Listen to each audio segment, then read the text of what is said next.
Alhamdulillahilladzi anzalal Qur'an hudan linnasi wa bayyinatin minal huda wal furqan.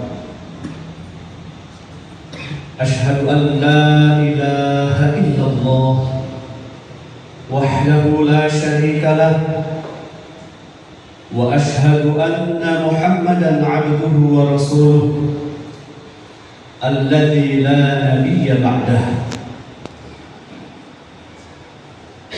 Allahumma salli ala sayyidina Muhammad wa ala ali sayyidina Muhammad kama sallaita ala Ibrahim wa ali Ibrahim innaka Hamidum Majid.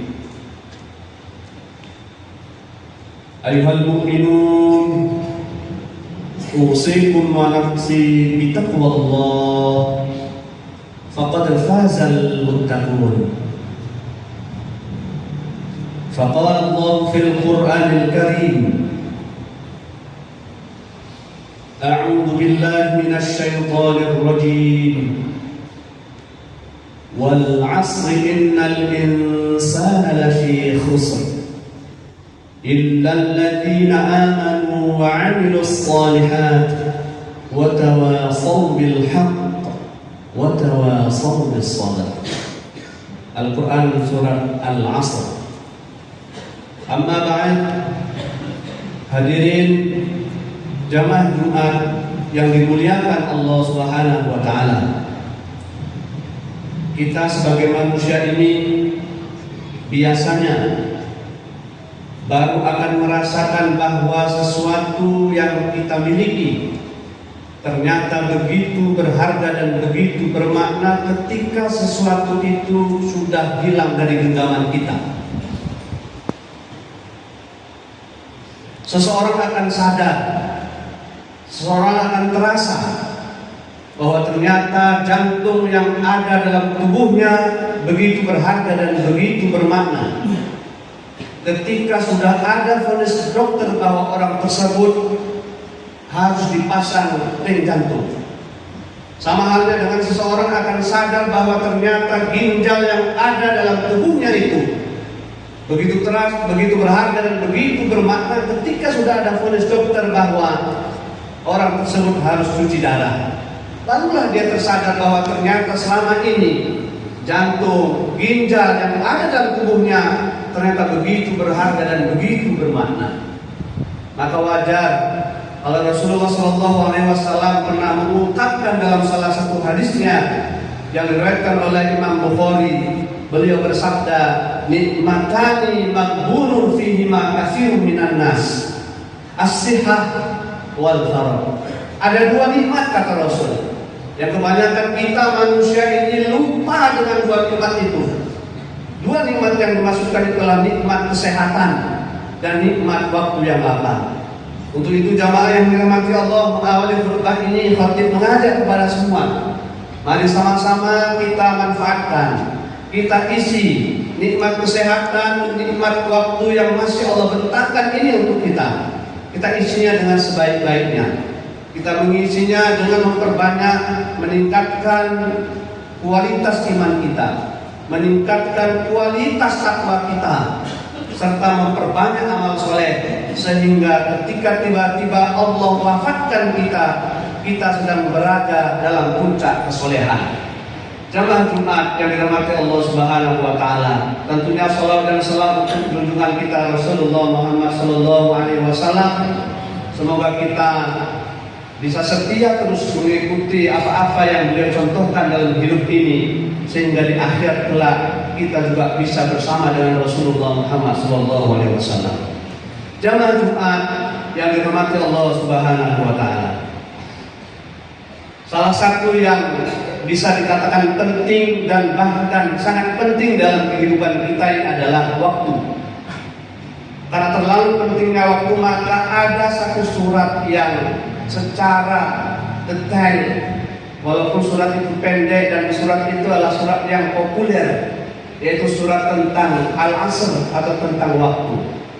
Kenapa waktu itu penting dalam kehidupan kita? Karena memang hidup kita ini adalah waktu itu. Waktu yang secara sederhana diwakili oleh jam yang berputar sebanyak 24 jam. Sebenarnya bukan itu waktu yang sebenarnya. Waktu itu adalah kehidupan kita. Maka kita itu seperti apa adalah bagaimana sebenarnya kita ini mengisi waktu. Berganti waktu mulai dari hitungan terkecil yaitu detik, kemudian berpindah ke menit, jam, kemudian hari, begitulah seterusnya. Itu adalah sebenarnya menggambarkan bagaimana kita. Bagaimana kualitas kita, itu bagaimana sebenarnya kita mengisi dari detik-detik yang Allah hantarkan untuk kita ini. Jamaah yang dirahmati Allah Subhanahu wa taala. Ketika berbincang tentang waktu, maka tentu kita juga berbincang tentang umur. Karena berganti waktu, bertambah umur, berkurang usia kita. Ketika kita bincang tentang umur, maka umur secara sederhana bisa dibagi 3. Yang pertama ada disebut dengan umur biologis. Umur biologis ini adalah umur yang menggambarkan sudah berapa lama kita hidup di dunia ini.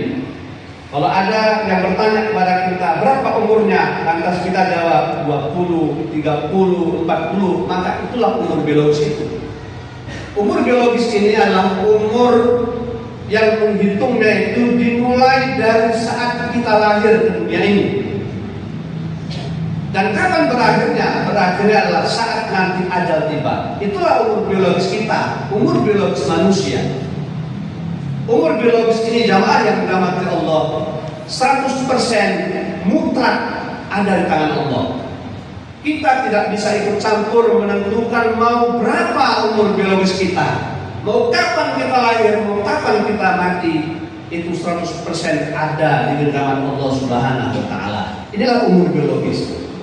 Lalu yang kedua jamaah yang dirahmati Allah, ada disebut dengan umur kronologis. Umur kronologis ini adalah umur yang menggambarkan bagaimana kualitas kesehatan kita.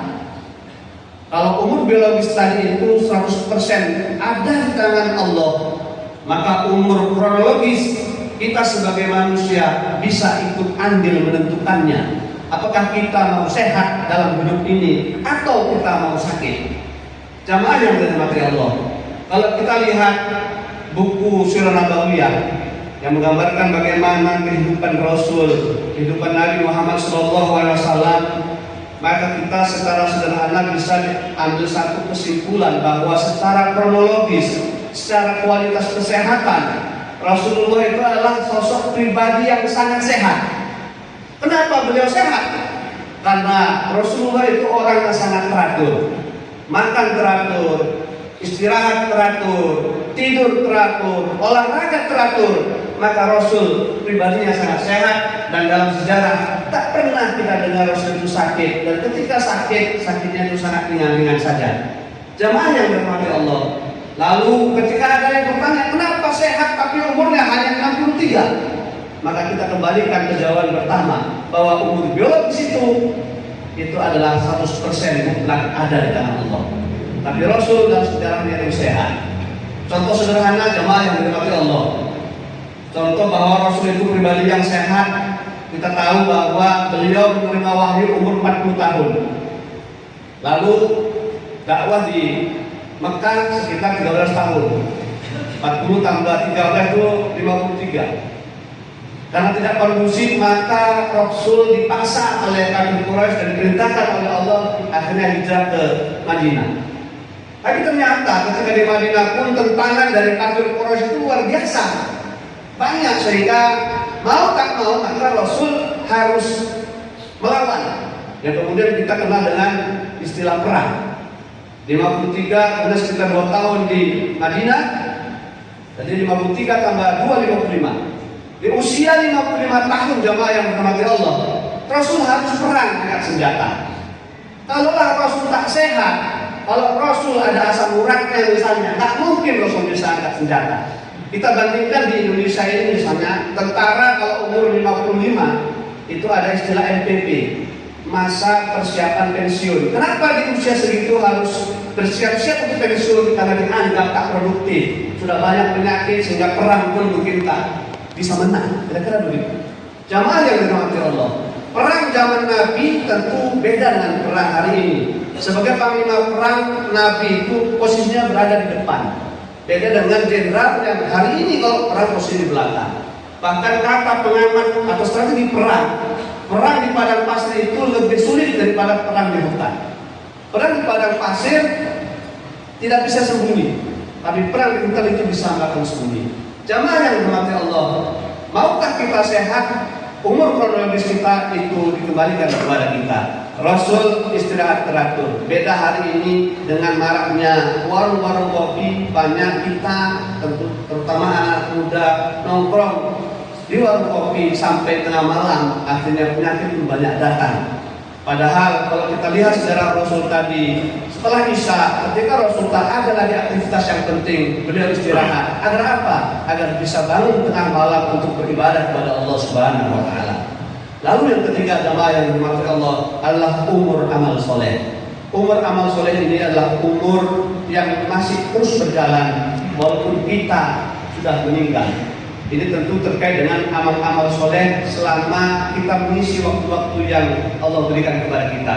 Maka tentu ketika kita ingin beramal, janganlah kita beramal hanya sendiri-sendiri. Kita pedulikan lingkungan kanan dan kiri kita ajak orang-orang. Ketika ada pembangunan masjid infak, itulah bentuk-bentuk amal soleh yang seandainya kita pun sudah meninggal karena terbatas umur biologis kita yang pendek, maka amal soleh yang pernah kita keluarkan, amal soleh yang pernah kita lakukan itu masih terus bisa berjalan walaupun badan kita sudah dikubur dalam tanah. Jamaah yang dirahmati Allah Subhanahu wa Ta'ala, ini tentunya terkait dengan umur karena pergantian waktu itu istilahnya hakikatnya adalah juga bertambahnya umur kita atau usia kita, dan terutama seiring dengan itu kesempatan kita hidup di dunia ini semakin hari semakin berkurang. Barakallahu li wa lakum fil Qur'an karim wa nafa'ani wa iyyakum bima fihi min al-ayat wa dzikril hakim.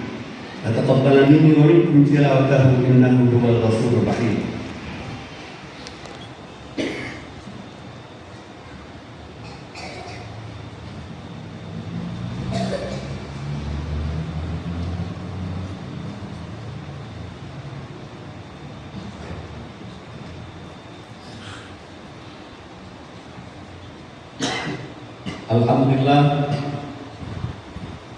Alhamdulillahilladzi arsala rasulahu bil huda wa dinil haqq liyudhhirahu 'ala ad-din kullih wa kafaa billahi shahida. Asyhadu an la ilaha illallah wahdahu la syarika lahu wa asyhadu anna Muhammadan 'abduhu wa rasuluhu alladzi la nabiyya ba'dahu. Allahumma shalli 'ala Muhammad wa 'ala ali Muhammad. Ayyuhal mu'minun wa tazawwadu fa inna khairaz zadi taqwa wattaquni ya ulil albab. Faqala Allah fil Qur'anil Karim, a'udzu billahi minasy syaithanir rajim. Innal insana lafi khusr illa alladziina aamanu wa 'amilus shalihaati wa tawassaw bil haqqi wa tawassaw bis sabr. Jamaah yang dirahmati Allah, bahwa dalam ayat ini Allah tegaskan kepada kita bahwa beruntung atau ruginya kita dalam hidup ini adalah bagaimana sebenarnya kita mampu memanajemen waktu dalam hidup kita. Maka dalam mengisi waktu ini, kita manusia ini ada kalanya disebut dengan manusia yang paling buruk. Siapa manusia paling buruk itu? Manusia paling buruk adalah manusia yang su'ul bidayah wa su'ul khatimah. Dari balik sampai mati buruk terus hidupnya, tak pernah beramal. Amalnya hanya sekedar amal-amal yang mungkin Idul Fitri, Idul Adha, hanya sebatas beramal-amal yang kelihatan saja. Maka ini orang yang disebut dengan orang yang paling buruk atau syarrun nas, su'ul bidayah wa su'ul khatimah. Lalu yang kedua, ada orang yang paling rugi dalam mengisi waktu. Orang yang paling rugi adalah orang yang husnul bidayah wa su'ul khatimah. Awal hidupnya baik, tengahnya masih baik, tapi terakhir ketika hidupnya sudah mapan, pelan-pelan tapi pasti dia semakin jauh dari Allah dan ketika Allah wafatkan dia berada dalam kesesatan. Inilah manusia yang paling rugi. Untuk satu dan kedua itu tentu kita berlindung pada Allah agar kita tidak termasuk golongan itu. Lalu yang ketiga, ada manusia yang disebut dengan manusia yang paling baik. Manusia yang paling baik ini adalah manusia yang husnul bidayah wa husnul khatimah. Awal hidupnya baik, tengahnya baik, akhirnya juga baik. Jamaah yang dirahmati Allah, kalau kita pernah mungkin dalam hidup ini melakukan dosa, maka pasti kita tak bisa jadi golongan ketiga. Tapi ada yang terakhir, yang golongan keempat yang mungkin kita bisa menggapainya, itulah manusia yang paling beruntung dalam mengisi waktu. Siapa manusia yang paling beruntung dalam mengisi waktu ini? Adalah manusia yang su'ul bidayah wa husnul khatimah. Awal hidupnya mungkin belum baik, tengahnya masih kurang baik, tapi karena terus mendekatkan diri kepada Allah, akhirnya dia menjadi husnul khatimah, akhir hidup yang baik. Kalau mungkin di tahun-tahun sebelumnya kita belum baik, maka mulai tahun baru Hijriah ini merupakan momen bagi kita untuk berbuat baik. Terus pelan-pelan kita dekatkan diri kepada Allah, sehingga pada saatnya nanti tiba-tiba kita mati, kita diwafatkan Allah, kita sudah menjadi orang yang beruntung, orang yang mungkin awalnya belum baik, tapi ditutup dengan kehidupan akhir yang baik. Innallaha wa malaikatahu yusholluna 'alan nabi ya ayyuhalladzina amanu sallu 'alaihi wa sallimu taslima. Allahumma salli 'ala Muhammad wa 'ala ali Muhammad kama shallaita 'ala Ibrahim wa ali Ibrahim wa barik 'ala Muhammad wa ali Muhammad kama barakta 'ala Ibrahim wa ali Ibrahim innaka Hamidum Majid. Allahumma ighfir lil mu'minina wal mu'minat wal muslimina wal muslimat al ahya'i minhum wal amwat. ربنا افتح بيننا وبين قومنا بالحق وأنت خير الفاتحين.